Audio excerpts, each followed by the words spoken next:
Walaupun menurut abjad kita ini umat paling belakang, karena paling belakang kita ini toh, karena Nabi Muhammad adalah Nabi akhir, tapi akan dihisab lebih dulu, lewat di atas sirat lebih dulu, masuk surga lebih dahulu ketimbang umat-umat belakangan. Ketika Rasul mendekati ajal, beliau tanyakan itu kepada malaikat Jibril. Malaikat Jibril berkata, Muhammad jangan khawatir, Allah sudah berjanji, inni haramtul jannata ala sairil anbiya hatta tadkhulaha anta wa haramtuha ala sairil umami hatta tadkhulaha ummatuka. Surga aku haramkan buat seluruh nabi kecuali kalau engkau Muhammad sudah masuk ke dalamnya, dan surga aku haramkan buat seluruh umat kecuali kalau umatmu Muhammad sudah masuk ke dalamnya. Logikanya, walaupun menurut abjad kita umat paling belakang, bakal dihisab paling dulu, lewat di atas sirat paling dulu, masuk surga paling dulu, kalau mampir ke neraka juga paling dulu. Ya resiko. Jangan mau enaknya aja paling dulu. Saudara hadirin yang saya hormati, setelah masa kebangkitan itu jangan dikira begitu bangkit langsung diperiksa, masih menunggu menanti ribuan tahun perhitungan padang mahsyar untuk sampai kepada proses yang disebut yaumul hisab, hari perhitungan. Seorang demi seorang bakal dipanggil. Bayangkan saja, kita se-RT saja di absen kadang-kadang perlu waktu lama. Ini manusia sejak zaman Nabi Adam sampai datang hari kiamat, satu demi satu disidang di hadapan Qadhi Rabbul Jalil. Status sosial copot sudah waktu itu. Yang pernah jadi hartawan di situ tidak lagi kelihatan kehartawanannya. Yang pernah jadi jenderal tidak lagi dipanggil jenderalnya. Yang ustadz tidak lagi dipanggil al-mukarramnya. Seluruh status sosial selesai. Dipanggillah kita seorang demi seorang menghadap Qadhi Rabbul Jalil. Bagaimana proses penghisaban itu? Pertama, proses tanya jawab. Di antaranya ada hadis menyatakan, lan tazula qadama 'abdin yaumal qiyamah hatta yus'ala an arba'i khisalin. Besok di hari kiamat tidak akan bergeser telapak kaki seorang hamba sampai dia ditanya lebih dulu tentang 4 persoalan. Apabila datang kematian menimpa seseorang, datanglah kiamat baginya. Itu yang disebut dengan kiamat kecil. Hakikatnya mati adalah perpindahan dari kehidupan di dunia ini menuju kehidupan di alam barzakh. Menunggu kita di alam barzakh sampai datangnya saat kiamat. Entah 10 tahun, entah 100 tahun, entah 1000 tahun, hanya Allah saja yang maha tahu. Adapun orang-orang beriman yang melakukan amal kebajikan dalam kehidupan di dunia ini, masa penantian yang lama di alam barzakh buat mereka sebentar saja. Tetapi bagi orang-orang kafir yang ingkar, yang tidak beriman kepada Allah, yang hidup di dunia cuma menumpuk-numpuk dosa, tentu penantian di alam barzakh akan merupakan waktu yang sangat lama. Bukankah dalam kehidupan kita waktu itu memang relatif? Contoh misalnya, bagi pemuda-pemudi yang sedang duduk asyik memadu cinta, waktu 4-5 jam saja rasanya cuma 4-5 menit. Tenggelam oleh keasikan. Tapi buat orang yang berbaring di rumah sakit, meratap di balik-balik apa itu tembok derita kata lagu, di balik dinding-dinding penjara. Sehari bagai seminggu, seminggu rasa sebulan, sebulan boleh jadi rasa setahun. Penantian yang sangat lama. Kapan kiamat itu akan datang? Ini rahasia Allah.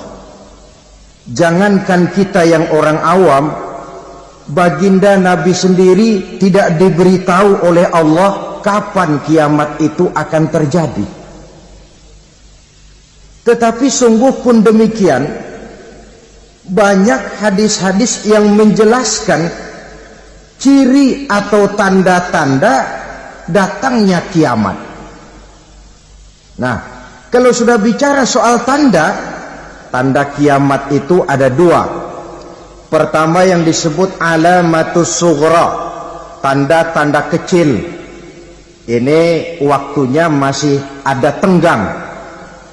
Ada yang dinamakan alamatul kubra, tanda-tanda besar. Artinya kiamat sudah diambang pintu. Apa tanda-tanda kecil dari datangnya hari kiamat itu? Misalnya kata Nabi, apabila ilmu sudah diangkat oleh Allah. Artinya apabila ulama sudah banyak wafat, minat orang belajar agama berkurang, lalu kebodohan nampak merajalela di mana-mana, zina dikerjakan secara terbuka, minuman-minuman keras jadi kebanggaan, itu termasuk di antara tanda-tanda kecil terjadinya hari kiamat. Apalagi misalnya iza waladatil ammatu rabbataha, apabila budak sudah melahirkan tuan. Apa maksudnya? Ada yang mentafsirkan apabila anak sudah bisa membudaki orang tuanya. Orang tua yang melahirkan dia, yang membesarkan dia, demi setelah si anak besar jadi orang berpangkat, bertitel, berharta, berkedudukan, jadilah orang tua itu budaknya. Sehingga sering dibilang kalau orang tua kaya, anak jadi raja. Tapi kalau anak yang kaya, orang tua sering jadi budak. Apalagi munculnya fitnah yang bergelombang, timbul perang antara dua bangsa yang besar, waktu berjalan terasa sangat pendek sekali. Itu merupakan tanda di antara tanda-tanda kiamat. Termasuk di dalamnya sulit membedakan mana laki, mana perempuan. Kan kalau tanda-tanda kayak begini sekarang sudah banyak kita lihat kan. Ulama banyak wafat, penggantinya sulit. Zina dikerjakan berterang-terangan, minuman keras jadi kebanggaan. Banyak anak membudaki orang tuanya, sulit membedakan mana laki mana perempuan. Kadang-kadang dari belakang kita lihat perempuan bener, begitu kita colek nengok jenggotan.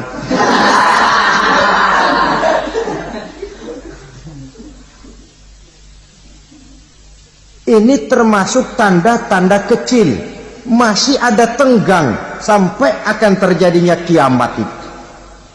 Nah, yang dimaksud dengan tanda-tanda besar, ini tanda besar artinya kiamat sudah diambang pintu. Pertama, matahari terbit dari sebelah barat. Apabila matahari sudah terbit dari arah sebelah barat, tertutuplah sudah pintu taubat. Bersabda Nabi kita, la taqumus sa'atu hatta tatlu'a syamsu min maghribiha. Tidak akan datang hari kiamat sampai matahari terbit dari arah sebelah barat. Fa iza tala'at, manakala matahari telah terbit dari arah sebelah barat, wa ra'ahan nasu, manusia banyak menyaksikan itu, amanu ajma'un, mereka pun lalu beriman. Yang tadinya kafir, yang tadinya ingkar, yang tadinya membangkang, setelah melihat matahari terbit dari sebelah barat, buru-buru beriman, berlomba-lomba mengucap dua kalimat syahadat, Tapi apa yang terjadi? Kata Nabi, wadzalika hina la yanfa'u nafsan imanuha lam takun amanat min qabl. Hari itu adalah hari yang iman sudah tidak berguna lagi bagi seseorang apabila sebelumnya memang dia tidak pernah beriman. Au kasabat fi imaniha khaira, atau beriman tetapi tidak pernah melakukan kebajikan di dalam keimanannya itu. Hari yang sudah kasib, hari yang sudah terlambat, beriman tidak akan ada gunanya lagi. Ini pelajaran buat kita. Sebelum sang surya terbit dari sebelah barat, sebelum nafas sampai di tenggorokan, artinya pintu taubat masih terbuka. Kalau dua hal itu sudah terwujud, nafas sudah sampai di kerongkongan atau matahari sudah terbit dari arah sebelah barat, tertutuplah sudah pintu taubat. Tak ada lagi gunanya pangkat, jabatan, harta, bahkan beriman pun dalam suasana macam itu. Too late, kata orang Kulon. Sudah terlambat. Matahari terbit dari arah sebelah barat. Itu tanda besar, artinya kiamat sudah di ambang pintu. Lalu apalagi tanda besar? Munculnya Dajjal. Dajjal artinya pendusta-pendusta yang menyesatkan manusia. Ada dua macam Dajjal, saudara. Ada Dajjal kecil, ini Dajjal kelas teri.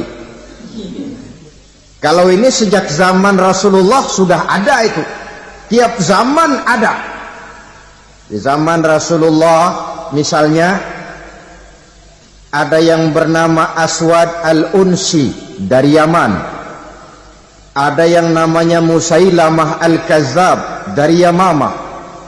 Ada yang namanya Ibnu Sayyad dari Madinah. Ini Dajjal-Dajjal di zaman Rasul. Musailamatul Kazzab memproklamirkan diri jadi nabi dia. Di zaman Rasul masih hidup. Ini Dajjal zaman Nabi. Di zaman sahabat muncul Dajjal-Dajjal. Di zaman kita sekarang ini Dajjal-Dajjal pun gentayangan.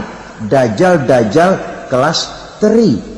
Kerjanya mendustakan manusia, menyesatkan manusia, memalingkan manusia dari jalan yang benar dan diridhoi oleh Allah Subhanahu wa taala. Adapun yang merupakan tanda besar dari datangnya kiamat, Dajjal-Dajjal kelas kakap. Pembohong-pembohong besar yang menyesatkan masyarakat manusia berpaling dari jalan Allah mengikuti jalan mereka. Apa sih ciri Dajjal itu? Kata Nabi dalam hadis Bukhari Muslim, Innad Dajjala, sesungguhnya yang namanya Dajjal itu yakhruju, satu saat akan muncul mendekati hari kiamat. Wa inna ma'ahu ma'an, si Dajjal ini membawa air. Wa naran, dan juga membawa api. Dua simbol. Di tangan yang satu dia bawa air, di tangan yang satu dia bawa api. Wa ammal ladzi yarahu an-nasu ma'an fanarun, adapun yang orang banyak lihat air, hakikatnya adalah api. Yang dilihat api, hakikatnya adalah air. Oleh sebab itu, kalau api yang ditawarkan, ambillah air. Kalau air yang ditawarkan, pilihlah api. Maksudnya apa ini? Ini bahasa simbol, saudara-saudara. Dajjal bicaranya seolah-olah untuk kepentingan manusia. Menawarkan surga. Surga yang dia tawarkan hakikatnya neraka. Hai manusia, kalau kau mau bahagia, jangan dekat-dekat dengan agama. Solat itu tidak efektif dan efisien, tidak produktif dari segi ekonomi itu. Menghadiri majelis taklim cuma buang-buang waktu. Tahajud, tasbih, tahlil, baca Quran, apa itu? Pekerjaan mubazir saja. Hidup ini cuma sekali, masa yang cuma sekali, manfaatkan dengan sebaik-baiknya. Mumpung, dibawanya sifat mumpung tetapi dalam pengertian yang sangat negatif. Bicaranya seolah-olah untuk kepentingan manusia, tetapi sebenarnya menjerumuskan manusia. Menawarkan air tapi sebenarnya api, menawarkan api tapi hakikatnya air. Buat apa kamu sholat? Buat apa kamu bayar zakat? Buat apa kamu puasa? Surga yang dicanangkan Dajjal hakikatnya neraka. Neraka yang digambarkan Dajjal pada dasarnya adalah surga. Jadi memutarbalikkan fakta itu kerjaan Dajjal. Yang hak jadi batil, yang batil dibilang hak, yang benar jadi salah, yang salah malah jadi benar. Tuntunan disuruh jadi tontonan, tontonan malah menjadi tuntunan. Itu pekerjaan Dajjal profesinya. Zamannya Nabi Adam, Dajjalnya kan iblis. Betul? Betul. Apa sih gang kerayuan iblis itu? Allah setelah menciptakan Nabi Adam kan bilang, Adam, kau dan istrimu Hawa tinggal di surga ini. Seluruh fasilitas yang ada di surga persilahkan kau nikmati. Satu yang tidak boleh, jangan coba-coba dekati pohon khuldi. Dekat saja jangan, apalagi sampai memetiknya. Datang Dajjal yang namanya iblis ini. Adam, kamu tahu nggak kenapa tidak boleh makan buah khuldi? Ya nggak tahu, pokoknya saya dilarang. Bodoh kamu, Dam. Khuldun artinya kekal. Kalau kamu makan itu buah, kau akan kekal di surga buat selamanya. Allah tidak kepengen, maka dilarang kamu makan buah khuldi. Kalau kau ingin kekal di surga, Adam, makan saja. Saya bicara begini ini untuk kepentingan kamu, Adam. Ini kan ciri-ciri Dajjal. Bicaranya sih seolah-olah untuk kepentingan Nabi Adam, hakikat sebenarnya menjerumuskan Nabi Adam supaya ingkar dan melanggar larangan dari Allah Subhanahu wa ta'ala. Jadi setelah muncul Dajjal, timbul kekacauan-kekacauan di masyarakat. Banyak yang terpengaruh, terpedaya dan terpesona.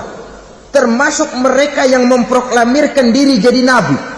Mereka yang memproklamirkan diri jadi rasul di zaman sesudah Rasulullah wafat, itu adalah Dajjal-Dajjal.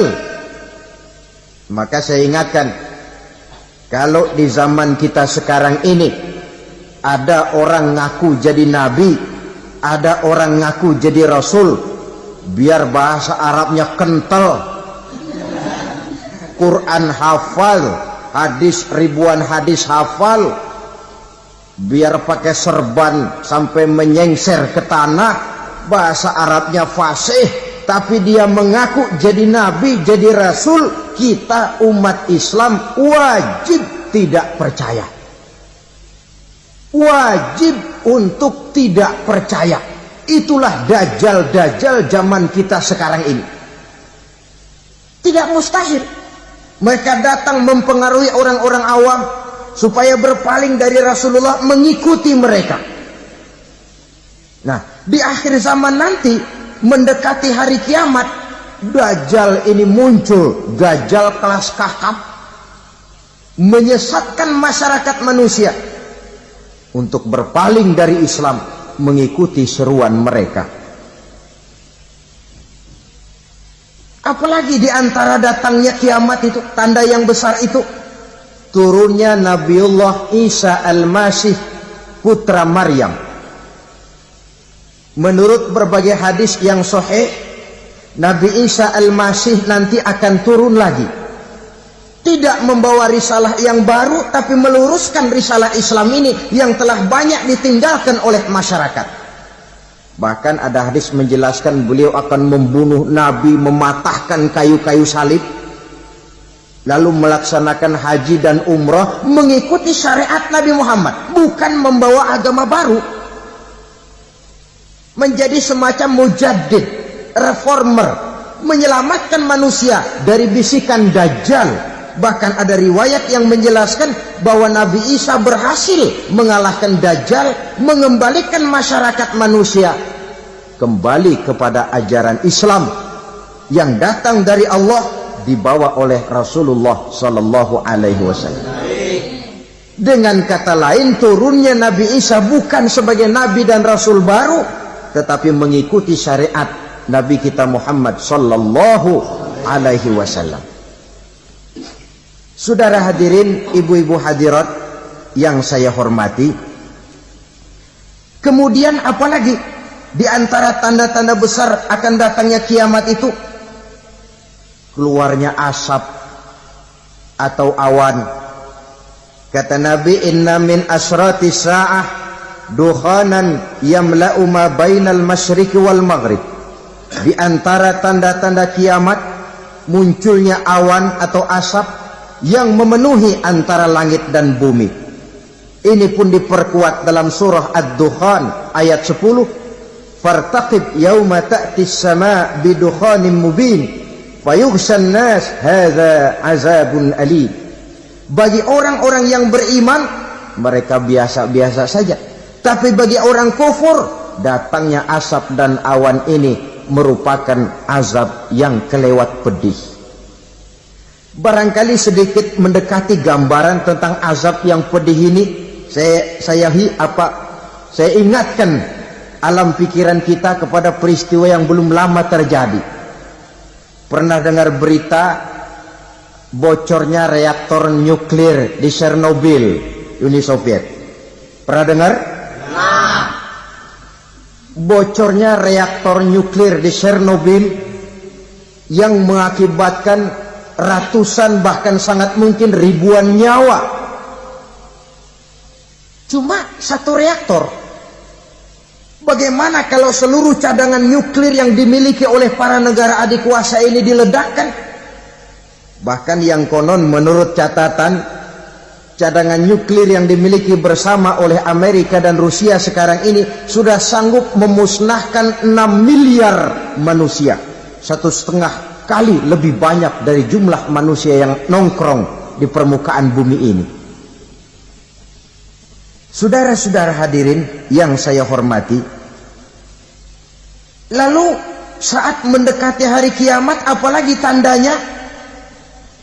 Setelah Nabi Isa wafat, pada saat turunnya yang kedua kali, lalu Allah meniupkan angin sejuk.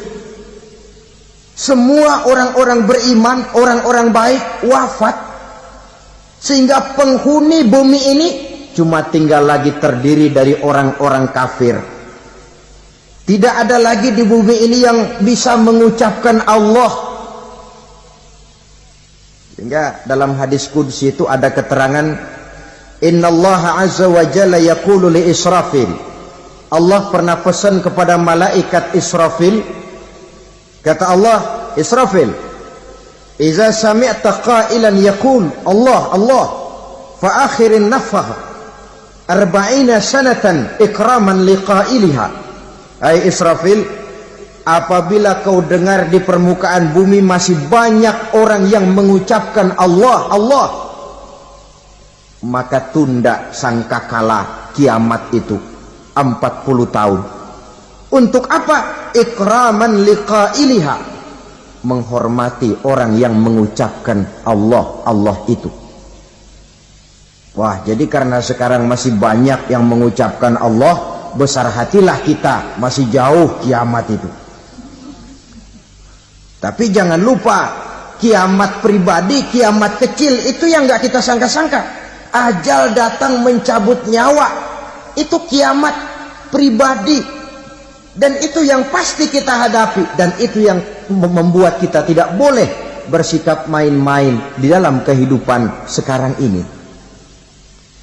Saudara hadirin yang saya hormati, tidak ada lagi orang-orang muslim. Seluruh penduduk dunia ini kafir. Lalu terciptalah struktur sosial yang berlandaskan prinsip hidup semau gue.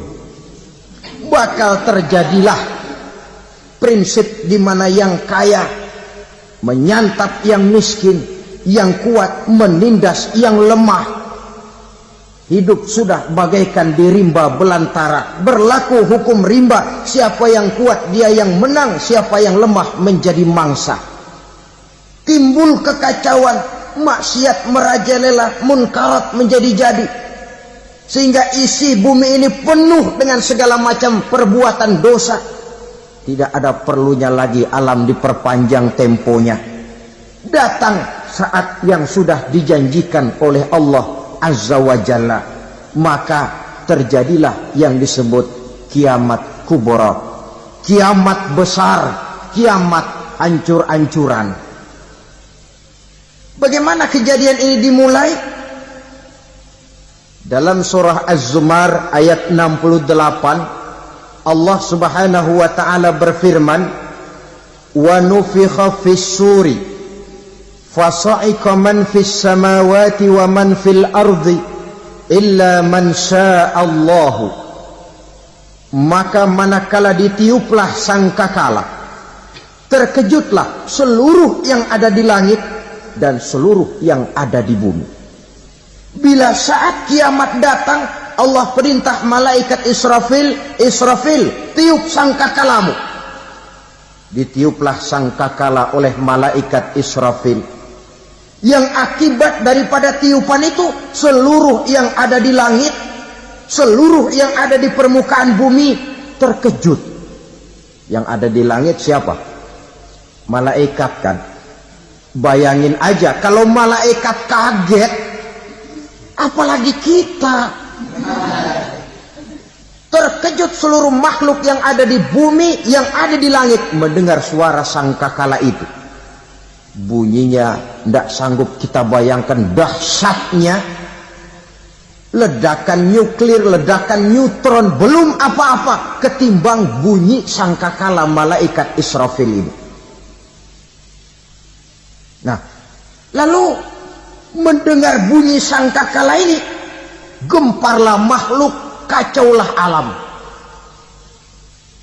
Bumi gempa, planet-planet bertabrakan, gunung meletus, air laut tumpah ke darat, angin topan bertiup, halilintar menyambar.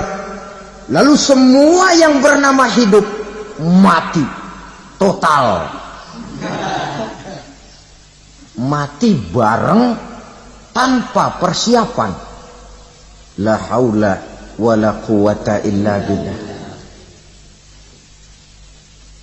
Saya kadang-kadang dalam tafakur bermohon, ya Allah, mudah-mudahan saya enggak nemuin kiamat beneran. Ngeri. Tidak bisa kita bayangkan macam apa suasana seperti itu. Allah saja banyak memberikan gambaran, misalnya Al-Qari'ah, wa mal qari'ah, wa ma adraka mal qari'ah. Kejadian yang menggemparkan. Tahukah kamu apa kejadian yang menggemparkan itu? Yauma yakunun nasu kal farasil mabsus wa takunul jibalu kal ihnil manfus. Pada saat itu manusia berterbangan bagai kupu-kupu. Gunung berterbangan seperti kapas ditiup angin. Gunung saja macam kapas, konon lagi manusia. Kematian total, mulai semut sampai gajah mati, jin mati, iblis mati, malaikat mati. Malaikat saja mati. Saudara hadirin yang saya hormati, kematian total yang tanpa persiapan. Orang bilang, Pak, kalau mati bareng begitu yang repot malaikat maut dong ya. Cabut sana, cabut sini. Itu kalau menurut logika kita. Mestinya begitu menurut logika. Tapi logika juga yang bilang nggak perlu serepot itu. Sebab untuk mematikan listrik di wilayah DKI, di wilayah Jakarta, nggak perlu tiap rumah didatengin matiin, ya lama. Cukup dari kantor pusatnya saja PLN, tekan satu tombol, gelaplah seluruh Jakarta. Saudara hadirin yang saya hormati, kematian total. Lalu setelah kematian total, Planet-planet juga mati, dalam arti tidak bergerak dan beredar. Angin mati, dalam arti tidak bertiup. Air mati, dalam arti tidak ada riak gelombang. Pokoknya semua mati. Kullu nafsin za'iqatul maut, semua yang bernafas mati. Dalam ayat lain, kullu man 'alaiha fan, semua yang ada di permukaan bumi fana. Yang kekal cuma Allah Subhanahu wa ta'ala. Yang paling belakang mati malaikat maut dan malaikat Israfil. Tapi mati juga sesuai dengan janji Allah. Menurut hadis Bukhari Muslim dari Abi Hurairah, masa tenggang waktu antara kematian total pada tiupan sangkakala pertama dengan proses kebangkitan pada tiupan sangkakala kedua 40 lamanya. Tidak dijelaskan oleh Abi Hurairah 40 jam, apa 40 hari, apa 40 tahun. Hadis-hadis cuma menyebutkan 40 saja. Sunyi alam, yang tinggal cuma Allah saja lagi. Ketika itu Allah berseru-seru, katanya, limanil mulkul yauma, siapa para penguasa hari ini? Mana itu raja-raja dan penguasa yang dulu mengaku jadi Tuhan? Fir'aun, mana Fir'aun sekarang? Yang dulu jadi raja, merasa berhasil, sombong, lalu tidak mau turun-turun dari kekuasaannya, sampai kepada puncak kekurang ajarannya mengangkat diri jadi Tuhan. Mana itu Fir'aun? Namrus, mana sekarang Namrus?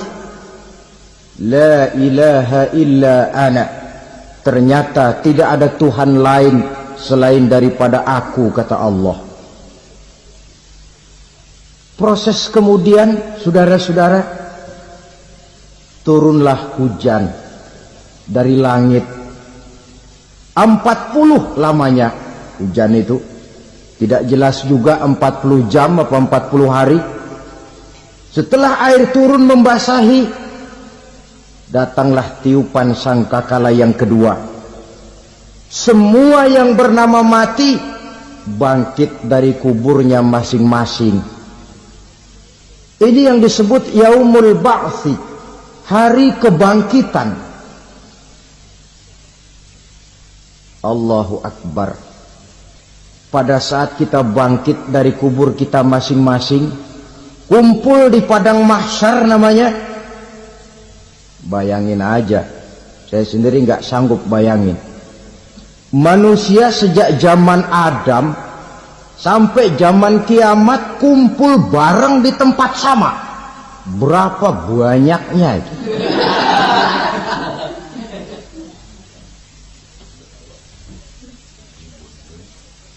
Dan yang luar biasa, menurut satu riwayat, pada saat bangkit itu, Masya Allah, roman muka kita berubah, disesuaikan dengan amalan kita waktu di dunia ini. Barang siapa yang waktu di dunia amalannya itu amalan tikus, di akhirat nanti dia bangkit dari kubur, mukanya seperti muka tikus. Gagah betul badannya, tapi mukanya seperti tikus. Kenapa? Amalannya waktu di dunia seperti amalan tikus. Apa amalan tikus itu? Suka ngegeragoti barang yang sudah disimpan rapi-rapi. Orang sudah simpan uang rapi-rapi, simpan perhiasan rapi-rapi, digeragoti oleh tikus. Maling-maling, pencoleng-pencoleng, koruptor-koruptor, itu nanti di akhirat nanti kita lihat mukanya seperti muka tikus. Oh, ini waktu di dunia suka nyolong. Mukanya seperti muka tikus. Barang siapa yang waktu di dunia ini amalannya itu amalan macan, dia akan bangkit nanti mukanya seperti muka macan. Apa amalan macan? Macan itu amalannya menang-menangan. Orang yang mau menang saja nggak mau mengalah. Coba lihat di hutan. Kenal hutan nggak?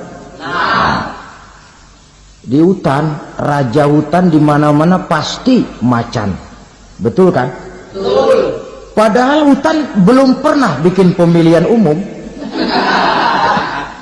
Tapi macan tidak peduli ada pemilihan umum apa tidak, pokok saya raja. Sebab apa? Macan jadi raja itu bukan karena benar, tapi karena kuat jadi raja. Setelah dia jadi raja, rakyat hutan yang mesti dilindungi malah dimakan oleh raja macan. Kambing rakyat hutan dimakan oleh macan. Ayam rakyat hutan dimakan oleh macan. Itu nanti kita lihat di akhirat itu mukanya seperti muka macan, gagah betul. Lalu barang siapa yang di dunia ini amalannya itu seperti amalan anjing, nanti dia punya muka seperti muka anjing. Apa amalan anjing? Pertama, anjing itu kalau disuruh jaga rumah, dia tidak bisa membedakan mana maling, mana tamu. Biar yang datang maling, kalau bawa tulang, anjing kalem. Yang kedua, anjing itu akan setia kepada siapa saja yang memberinya roti. Siapa yang memberinya roti, itulah majikannya. Apa kata majikannya, pasti dia laksanakan. Soal benar atau salah, dia tidak peduli. Setelah anjing dapat roti, dia tidak punya pilihan lain kecuali bilang, abdi mah kumaha juragan wae ayeuna mah.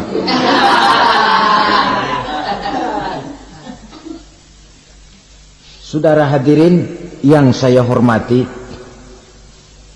berkumpul di padang mahsyar, tiap orang sibuk dengan persoalannya masing-masing. Matahari waktu itu didekatkan oleh Allah, panas luar biasa.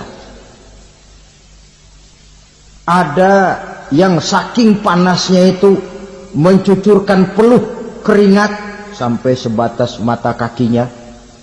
Ada yang keringatnya sampai sedengkulnya, ada yang keringatnya sampai sepusatnya, ada yang keringatnya mengalir sampai sebahunya, ada yang kelelap oleh keringatnya sendiri, sementara orang di sampingnya nggak apa-apa. Bergantung lagi amalan dia waktu di dunia ini.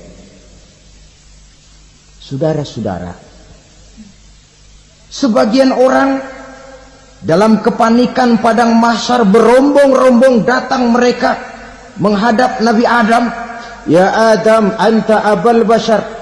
Hai Adam, Tuhan adalah bapak moyang manusia. Kami sebentar lagi akan disidang, dimintakan pertanggungan jawab. Tolonglah kami, hai Adam. Kata Nabi Adam, jangankan nolongin sampean, saya sendiri tanggung jawab di hadapan Allah. Ketika dulu tidak boleh makan khuldi, saya serobot. Sudahlah, urus diri masing-masing saja, nafsi. Begitu kata Nabi Nuh, begitu kata Nabi Ibrahim. Tiap orang bertanggung jawab sendiri-sendiri. Ketika itulah saudara-saudara, nikmatnya menjadi umat Nabi besar Muhammad sallallahu alaihi wasallam. Sebab apa?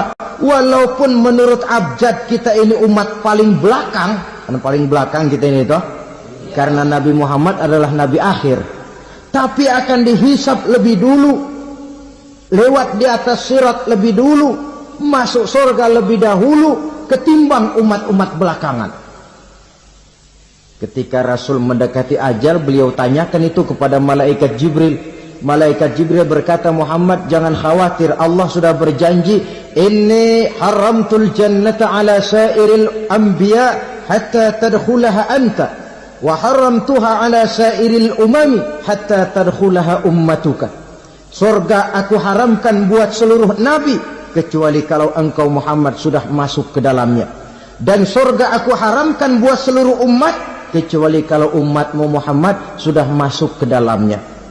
Logikanya, walaupun menurut abjad kita umat paling belakang, bakal dihisab paling dulu, lewat di atas sirat paling dulu, masuk surga paling dulu, kalau mampir ke neraka juga paling dulu. Ya resiko. Jangan mau enaknya aja paling dulu. Saudara hadirin yang saya hormati, setelah masa kebangkitan itu jangan dikira begitu bangkit langsung diperiksa. Masih menunggu menanti ribuan tahun perhitungan padang mahsyar untuk sampai kepada proses yang disebut yaumul hisab, hari perhitungan. Seorang demi seorang bakal dipanggil. Bayangkan saja, kita se-RT saja di absen, kadang-kadang perlu waktu lama. Ini manusia sejak zaman Nabi Adam sampai datang hari kiamat, satu demi satu disidang di hadapan Qadhi Rabbul Jalil. Status sosial copot sudah waktu itu. Yang pernah jadi hartawan di situ tidak lagi kelihatan kehartawanannya. Yang pernah jadi jenderal tidak lagi dipanggil jenderalnya. Yang ustadz tidak lagi dipanggil al-mukarramnya. Seluruh status sosial selesai. Dipanggillah kita seorang demi seorang menghadap Qadhi Rabbul Jalil. Bagaimana proses penghisaban itu? Pertama, proses tanya jawab. Di antaranya ada hadis menyatakan, lan tazula qadama 'abdin yaumal qiyamah hatta yus'ala an arba'i khisalin. Besok di hari kiamat tidak akan bergeser telapak kaki seorang hamba sampai dia ditanya lebih dulu tentang 4 persoalan. Tentang ilmunya. Kemana ilmu itu diamalkan? Tentang umurnya. Di mana umur itu dihabiskan? Tentang masa mudanya. Kemana masa muda itu dipakai? Tentang hartanya. Dari mana harta itu didapat dan kemana harta itu dibelanjakan. Ini termasuk proses tanya jawab. Jadi kalau istilah pengadilan dunia, nama Fulan bin Fulan. Kamu waktu di dunia diberikan umur panjang untuk apa? Pernah mengalami masa muda, kemana kau habiskan masa remajamu? Kau diamanahkan ilmu, dengan apa ilmumu kau amalkan? Kau diberikan harta, dari mana harta kau dapat, kemana kau belanjakan? Tak seorang pun yang bisa mungkir. Sebab apa? Dikala itu yang menjadi saksi bukan orang. Yang menjadi saksi adalah seluruh anggota badan kita.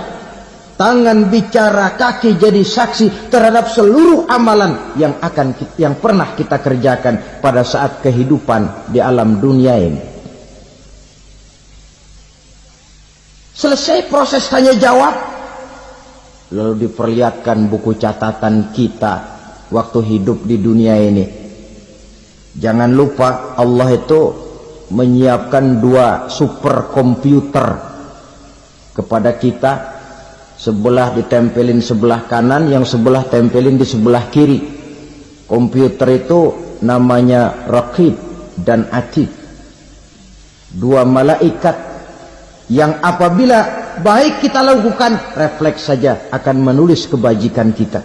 Jahat kita kerjakan akan tertulis. Catatan itu nanti diperlihatkan kepada kita. Waduh, alangkah malunya pada saat diperlihatkan catatan kita, buku rapot kita merah melulu. Barangkali diperiksa sambil diomelin, brengsek lo. Buku merah melulu begini, bagaimana waktu hidup di dunia?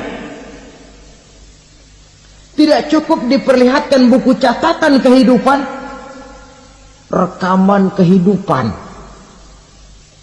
Rekaman kehidupan kita secara utuh sejak terlahir sampai ajal datang merenggut nyawa. Barangkali mirip dengan video sekarang ini. di mana terekam dengan baik seluruh kegiatan kita, sejak yang sekecil-kecilnya sampai kepada yang sebesar-besarnya. Untuk kemudian kita pun menerima balasan. In khairan fa khairun wa in syarran fa syarrun.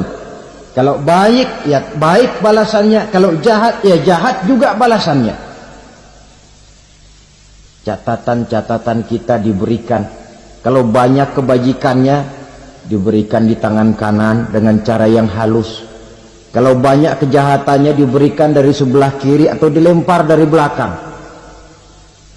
Itulah sebabnya sejak di dunia ini kita sudah mohon kepada Allah. Ketika berwudu membasuh tangan kanan, apa kita bilang?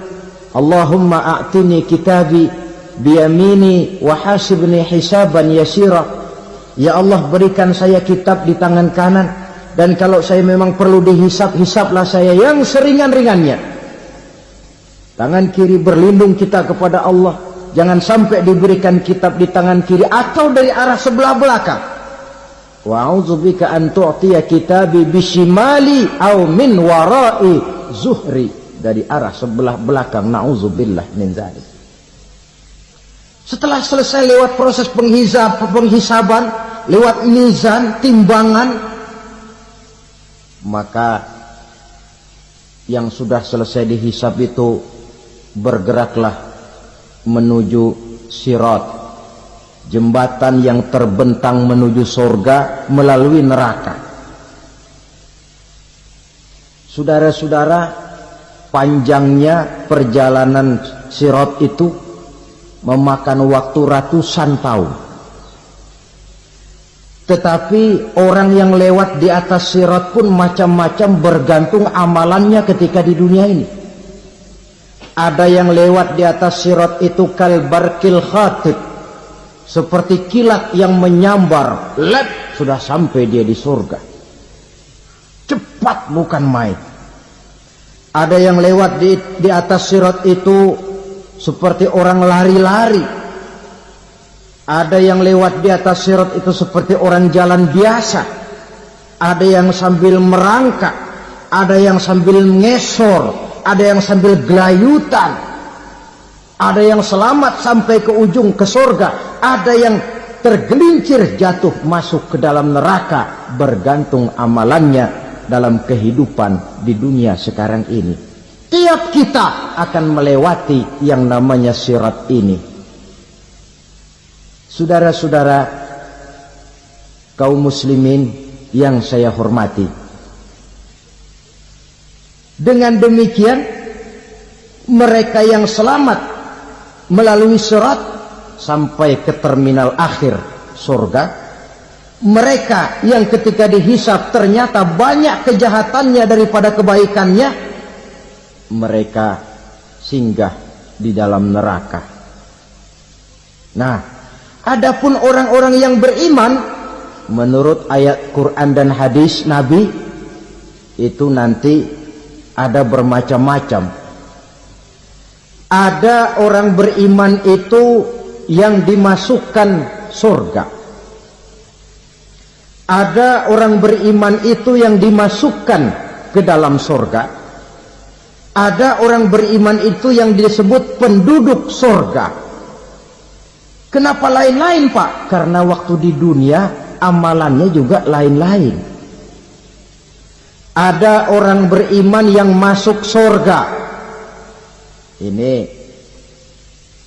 paling murah tiketnya. Mau masuk surga? Kata Nabi begini, ma min abdin qala la ilaha illallah thumma mata ala dhalik illa dakhalal jannah. Kalau seorang hamba sudah mengucap dua kalimat syahadat, dia yakin dengan kebenaran kalimat itu sampai matinya, orang itu akan masuk surga. Abi Dzar yang waktu itu diajak bicara heran, ya Rasul kok gampang betul? Iya, walaupun orang itu mencuri, iya, walaupun orang itu berzina, iya.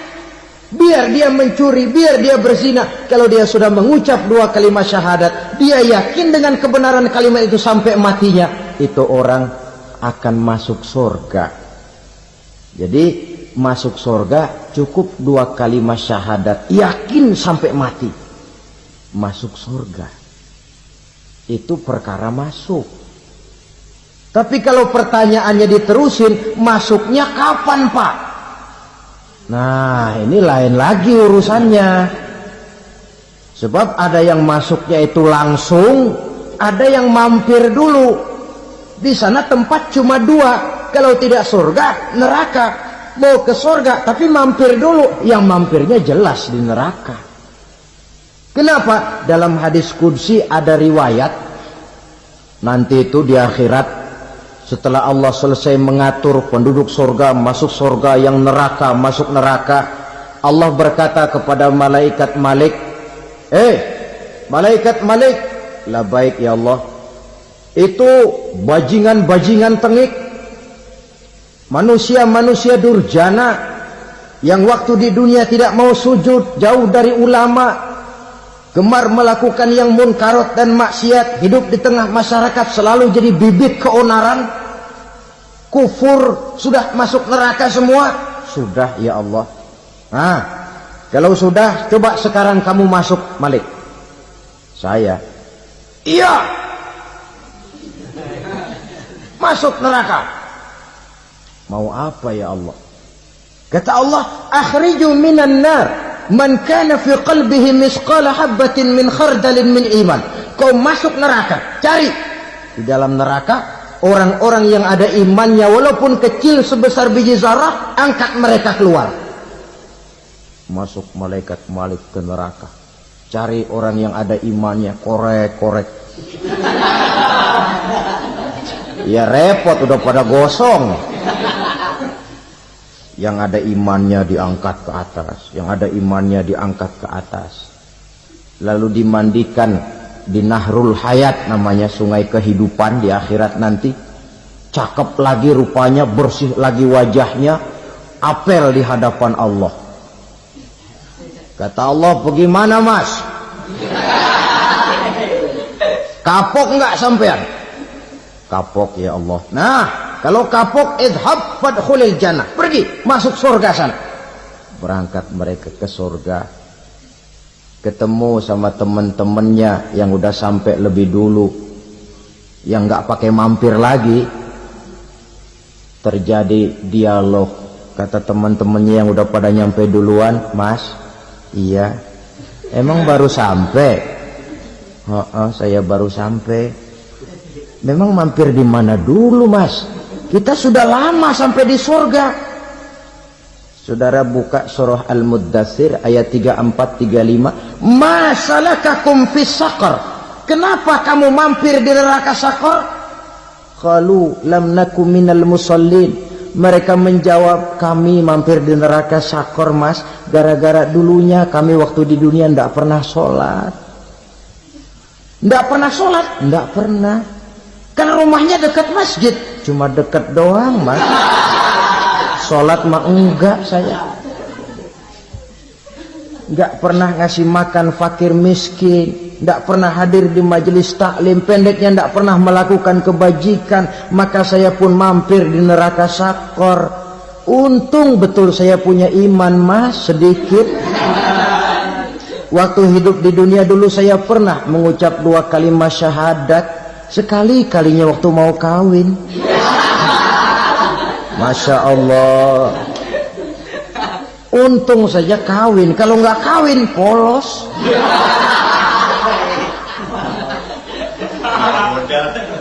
Itu juga pengulu sudah setengah mati ngajarin. Asyhadu alla, asyaduaan, asyaduaan.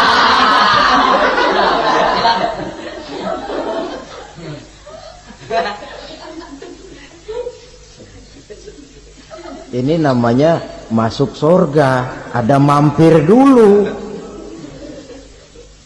Ada pula orang mukmin itu yang dimasukkan surga. Namanya dimasukkan kan terima beres. Saya masuk ke rumah, jalan sendiri, cari tempat sendiri. Saya dimasukkan ke dalam rumah, terima beres, pokok ada di dalam, itu dimasukkan namanya. Nggak pakai mampir. Tapi tentu tiketnya lebih mahal ketimbang yang pertama tadi. Apa kata Allah? Innal ladzina amanu wa 'amilus shalihat la ukaffiranna 'anhum sayyi'atihim wa la udkhilannahum jannah. Sesungguhnya orang-orang yang beriman kemudian beramal soleh, kami hapuskan segala dosa dan kesalahannya, kami masukkan mereka ke dalam surga. Lihat ayatnya, Allah yang memasukkan, kita yang dimasukkan. Tidak pakai transit, tidak usah mampir. Cuma tidak cukup syahadat, tidak cukup amanu, tapi diiringi dengan wa'amilus salih. Iman, amal. Tidak cukup syahadat, lalu dibuktikan dia sholat, dia zakat, puasa, lalu dia melakukan berbagai macam kebajikan. Ini yang menyebabkan dia tidak pakai mampir di tempat yang bernama sakor. Lalu ada pula orang mukmin itu yang disebut penduduk sorga. Wah, ini sudah VIP ini. Ashabul jannah, penduduk sorga. Siapa mereka? Kata Allah, innal ladzina amanu summa istaqamu fala khaufun 'alaihim wala hum yahzanun ulaika ashabul jannah hum fiha khalidun. Sesungguhnya orang-orang yang beriman lalu istiqamah, tetap dalam melaksanakan perintah Allah, tidak goyang, tidak labil tapi stabil, istiqamah, mereka tidak takut dan tidak bersedih hati. Merekalah penduduk sorga. Iman, istiqamah. Tidak punya duit, sembahyang. Banyak duit, sembahyang. Miskin, sembahyang. Kaya, tetap sembahyang. Istiqamah. Kadang orang kalau susah rajin ke masjid, banyak duitnya ngelihat masjid melengos. Itu yang dibilang waktu miskin hamba Allah, setelah kaya jadi hamba harta. Bergeser, tidak ada nilai istiqomahnya. Saudara-saudara, dengan begitu penduduk neraka itu dua. Ada penduduk permanen, ada penduduk yang semi permanen. Yang semi permanen orang-orang beriman yang mempunyai dosa besar. Mereka masuk ke neraka untuk menerima azab sesuai dengan dosanya. Bila selesai masa azab itu, mereka akan diangkat untuk ditempatkan kembali ke dalam surganya Allah Subhanahu wa ta'ala. Nah, dikala itulah saudara-saudara, ada yang disebut syafaat dari Rasulullah Sallallahu Alaihi Wasallam. Tapi tentu jangan lupa, syafaat ini ibarat kain menambal dia. Kita punya kain bolong-bolong sedikit, syafaat yang menambal. Solat kita ada kurang dikit, sedekah kita ada campur riak dikit, amalan kita ada tidak karena Allah dikit, kita berharap syafaat. Jadi biarlah kain masih bolong-bolong, yang penting punya kain. Tapi kalau kainnya tidak ada, yang ditambal apanya? Sholat tidak, puasa tidak, zakat tidak, berharap syafaat saja. Ya, terlalu berlebihan itu. Saudara hadirin yang saya hormati, apabila selesai proses penghisaban, proses penghitungan, maka dikala itulah manusia terbagi dalam dua kelompok besar. Fariqun fil jannah wa fariqun fis sa'ir. Sekelompok orang-orang beruntung yang masuk ke dalam surga, dan sekelompok lagi masuk ke dalam neraka. Akan memakan waktu untuk menceritakan sifat surga dan neraka, tapi insya Allah pada kesempatan pertemuan lain saya sampaikan. Namun sebagai gambaran umum cukuplah saya sampaikan sebuah hadis qudsi. Allah jelaskan, a'dadtu li'ibadiyas salihin ma la 'ainun ra'at wa la uzunun sami'at wa la khatara fi qalbil bashar. Aku sediakan buat hamba-hambaku yang soleh, yang tidak pernah terlihat oleh mata, tidak pernah terdengar oleh telinga, dan belum pernah terdetik dalam hati manusia. Jadi kenikmatan surga belum pernah dilihat mata, belum pernah didengar telinga, belum pernah terdetik dalam hati. Pedihnya azab neraka belum pernah terlihat mata, belum pernah terdengar telinga, belum pernah terdetik dalam hati. Saudara hadirin yang saya hormati, oleh karena itu sebagai uraian akhir daripada kiamat ini, marilah sama-sama kita memanfaatkan hidup dengan sebaik-baiknya supaya jangan timbul penyesalan di hari kemudian nanti. Mudah-mudahan kita seluruhnya diselamatkan Allah dari azab neraka dan mendapat surga dan ridhonya. Sekian dan demikianlah pertemuan kita kali ini. Terima kasih banyak atas segala perhatian. Mohon maaf atas segala kekurangan. Usikum wa nafsi bitaqwallah. Wassalamualaikum warahmatullahi